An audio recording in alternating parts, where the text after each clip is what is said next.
Up? Welcome back to my channel. This is chapter 63, Blank Check.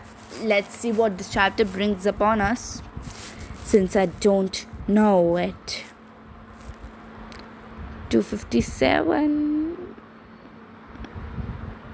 Okay, it's struck right there, right?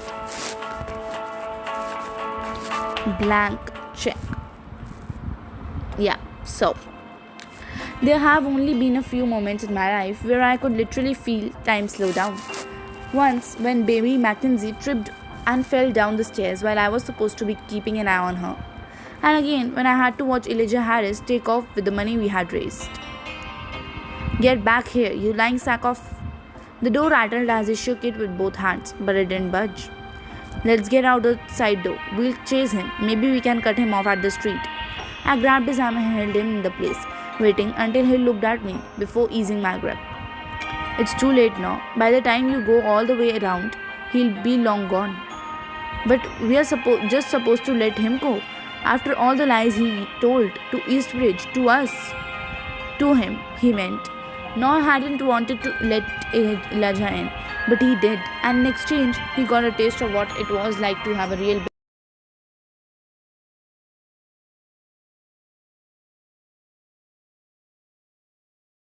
coming.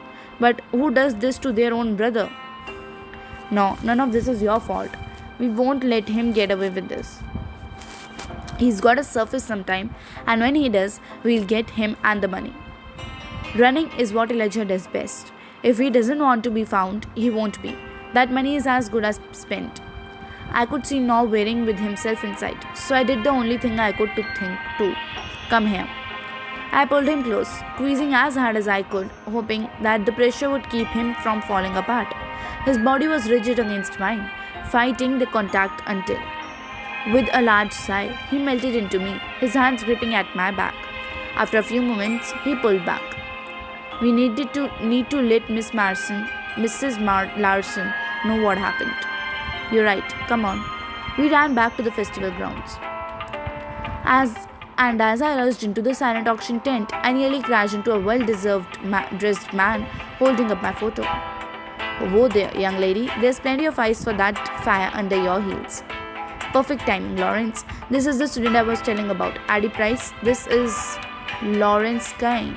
Correction, Lawrence Kane, co-founder of Repository and international photographic superstar.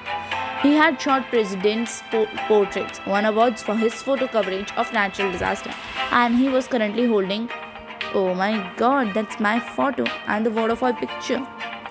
Miss Price, color me impressed. You have a lot of talent, and I think we should cultivate it. A friend of mine at the New York Art Institute agrees, if you'd like to apply. Oh my god. Holy crap. Please excuse my student's language. Don't worry, I have been known to have a bit of foul mouth too. Oh,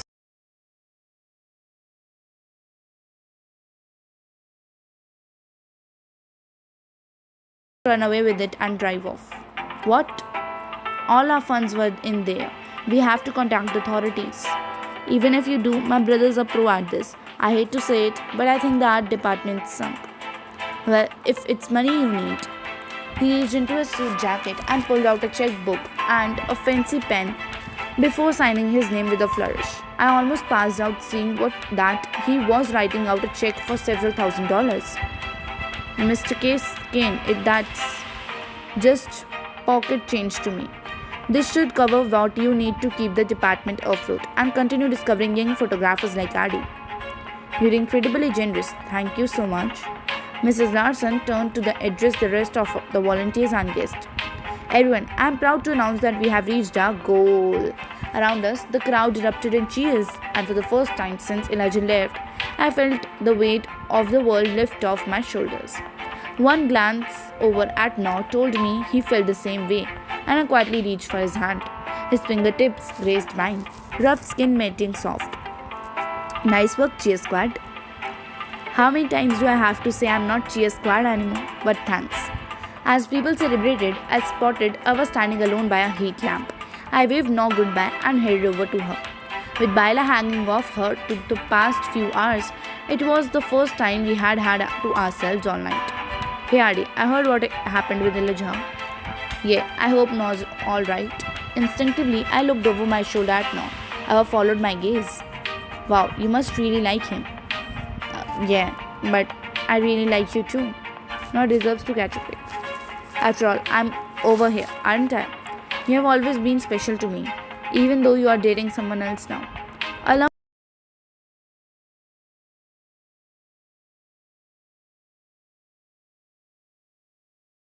holding me close while I breathed in her flowery scent. After a few moments, she pulled away with a sad smile. I had better get back to Baila before she thinks I ditched her. Baila met my eyes, and her gaze never wavered as Ava rejoiced her. Suddenly, I heard a familiar voice behind me. I turned around to see Miss Price. Mr. Kane tells me you are the one responsible for saving the art program here at Eastbridge. It seems an apology is in order, Miss Price. I'm sorry I misjudged you. Principal Jennings extended his hand for me to shake. Returned the handshake, and I met his eye and grasped it firmly. Thank you, Principal Jennings. It takes a big man to admit when he was wrong, but if you are going on an apology too, I'd suggest starting with your son. I nodded over to Mason, who was having a drink by the igloo. Principal Jennings looked at him, stone faced. For a second, I didn't think he would do it, but he strode over and offered a hand to Mason. Dad, what do you want?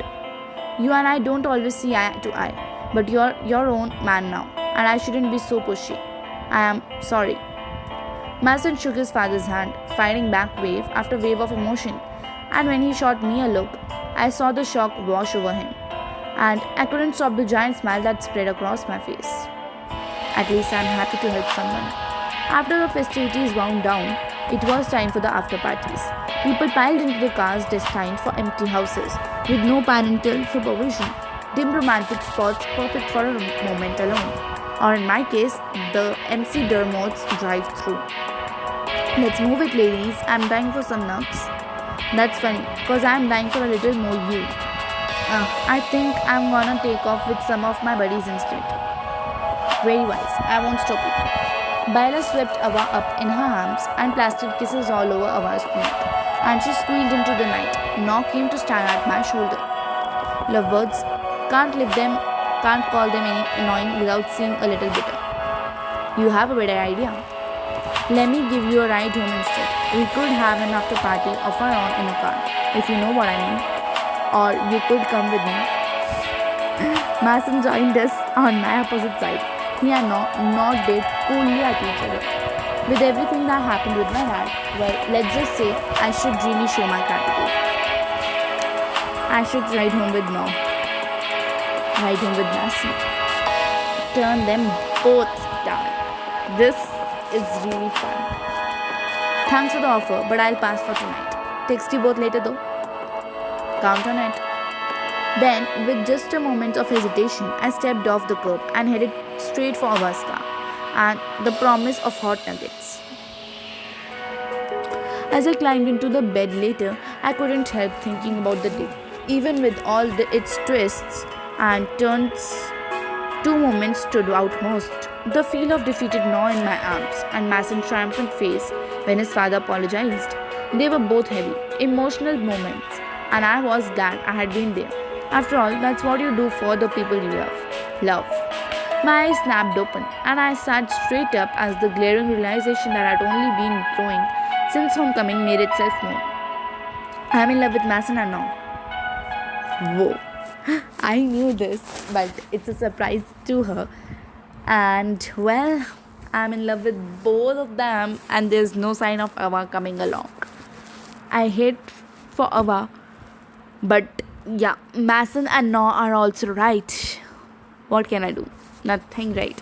So this was chapter 63 for you all, and I will shortly bring chapter 64 as well. Till then, enjoy, and thank you for completing it with me by the end. Bye bye.